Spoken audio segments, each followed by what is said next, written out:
Hello dear students, you are welcome to my channel Education Simplified by OCDC. This is Vinod Kumar Garg, and in this video you will learn about the topic incineration and pyrolysis from the chapter Our Environment. So first of all we will start with incineration. क्या होता है ये? तो incineration is a waste treatment process that involve the combustion of organic substances contained in waste material. Okay मतलब waste material के अंदर जितने भी ऑर्गेनिक सब्सटेंसेस होंगे उनका प्रोसेसिंग करना through the combustion is called incineration. Incineration of waste material convert the waste into ash, gas and heat. The ash is mostly formed by inorganic constituents of the waste material and may take the form of solid lumps. Okay मतलब जो ऐश generate होगी वो solid lumps की form में होगी और वो बनेगी किसकी? जो मटेरियल इनऑर्गेनिक होंगे और जो पार्टिकुलेट्स होंगे उसको कैरी करेगी flue gas. So the flue gas must be cleared of gaseous and particulate matter before they are dispersed into atmosphere. मतलब एटमोसफियर में रिलीज करने से पहले फ्लू गैस में से पार्टिकुलेट मैटर और गैसेस पॉल्यूटेंट्स को निकाल देना चाहिए. Heat generated by incineration can be used to generate electric power. Now we will talk about the type of incinerators. There are two types of incinerator. One is called multiple chamber incinerator and other is known as municipal incinerator. So now we will talk about multiple chamber incinerator. It is an incinerator with two or more refractory lined combustion chambers. Refractory line का मतलब होता है which is resistant to decomposition. मतलब खुद के ऊपर कोई negative impact ना हो तो उसको बोलते हैं रिफ्रैक्टरी वॉल. ओके तो refractory line combustion chamber in series separated by refractory walls physically and further is interconnected by gas passes.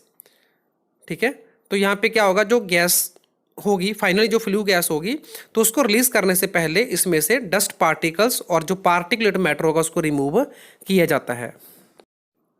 Now this is the image showing the municipal incinerator which involve the combustion of solid waste at 1000 degree Celsius and convert the waste material into ash, gas and heat. ठीक है तो इसमें भी finally जो heat है उसको atmosphere में release होने से पहले यहाँ पे डस्ट कलेक्टर लगा हुआ है जो कि उसमें से पार्टिकुलेट मैटर और अदर पॉल्यूटेंट्स को रिमूव कर देगा. Clear. Now we will talk about the use and by product of incinerator. After the incineration process the left out product can be used as aggregate for low grade concrete. Okay मतलब low quality का concrete का formation करने के लिए इसका जो by product होगा incineration का उसका यूज़ किया जा सकता है. And also used as road metal. तो रोड बनाने के लिए यहाँ पे इसका यूज़ होता है जो इसका प्रोडक्ट बनता है इंसिनरेशन का. And that product can also be used for making bricks और block manufacturing. Steam used for electricity generation by running turbines. And the material generated can also be used as filler material. तो यहाँ पे मतलब deep seated जो areas होते हैं तो वहाँ पे फिलिंग के लिए उसको यूज़ कर सकते हैं.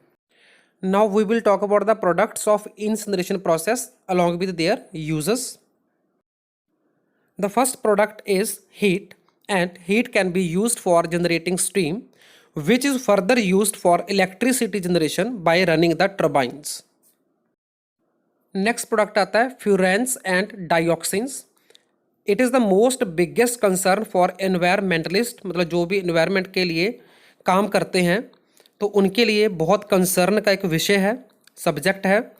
Because the furans and dioxins the product of incineration process are injurious to the health.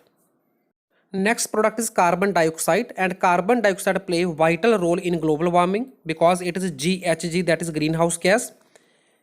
Generally, it is seen that everything which has carbon in its composition is when processed by incineration evolve out as a CO2. Okay. Next आता है pyrolysis of waste. ये एक new process है। Pyrolysis can be defined as the thermal decomposition of organic material through the application of heat without addition of extra air और oxygen. तो oxygen के addition के बिना थर्मल डिकम्पोजिशन करना waste matter का, उसको बोलते हैं pyrolysis. In this process thermal decomposition of organic matter at high temperature takes place, and it is endothermic process which require heat from the external source. In this method, solid waste material is heated in specially designed chamber which is called pyrolysis reactor. In pyrolysis reactor, heating is carried out in closed environment which is almost oxygen free at an average temperature above 650 degree Celsius, which may rise to 1000 degree. And the end products are hydrogen, methane, carbon monoxide, tar, oil, char, and inert material. These are the products of pyrolysis. There are two methods of pyrolysis. One is called dry pyrolysis and another one is called oxidizing pyrolysis.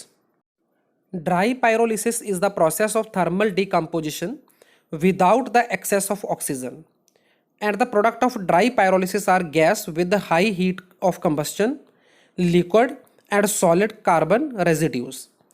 Type of dry pyrolysis depends upon the temperature of the process, that is low temperature analysis, medium temperature analysis and high temperature analysis. तो जो dry pyrolysis है वो temperature के ऊपर depend करती है कि हमने लो रखा है या मीडियम या high. Next is oxidizing pyrolysis. It is impossible to achieve a completely oxygen free atmosphere, thus small amount of oxidation occurs if volatile और सेमी वोलेटाइल, वोलेटाइल कंपाउंड्स वो होते हैं जो वेपर फॉर्म में रिलीज होते रहते हैं। So if the volatile compounds are present in waste, then thermal desorption will also occur. Desorption मतलब release of the absorbed substance from a surface. Okay. Thermal decomposition of industrial waste by its partial burning or direct contact with the end product of the fuel combustion is also known as oxidizing pyrolysis, and this method is used for neutralization of the most waste including inconvenient ones for burning. Okay जिसको burn नहीं कर सकते तो उसके लिए ये method हम use करेंगे। अब हमारा आता है merits of pyrolysis. It reduce the green house gas emission. तो पायरोलिसिस का मेरिट जो है एज कंपेयर टू इंसिनरेशन, वो क्या है कि ये ग्रीन हाउस गैस को एमिशन नहीं करती, मतलब बहुत कम करती है। वेस्ट गोइंग टू लैंडफिल, तो जो भी इसका वेस्ट होगा वो लैंडफिल में यूज़ कर सकते हैं।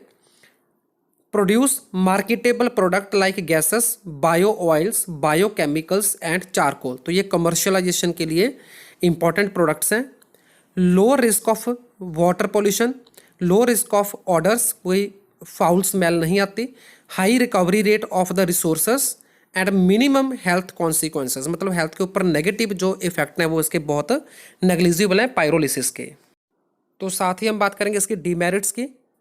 तो पहली डीमेरिट है इसकी less capacity, less efficiency, more expensive and technology is still evolving, मतलब इसकी जो टेक्निक है वो अभी इवॉल्व हो रही है, अभी डेवलप हो रही है। ठीक है, तो these are the 4 demerits of pyrolysis also. अब हम बात करेंगे इसकी एडवांटेजेस क्या हैं। सो फर्स्ट एडवांटेज जो है पायरोलिसिस प्रोसेस की वो है this is most hygienic method since it ensure the complete destruction of pathogen. तो पैथोजन वो होते हैं जो डिजीज़ कॉज कर सकते हैं हमें। ठीक है, कोई भी लिविंग और नॉन लिविंग मटेरियल जो डिजीज़ कॉज कर सकता है उसको पैथोजन बोलेंगे। तो ये कंप्लीट डिस्ट्रक्शन करता है पायरोलिसिस पैथोजन का।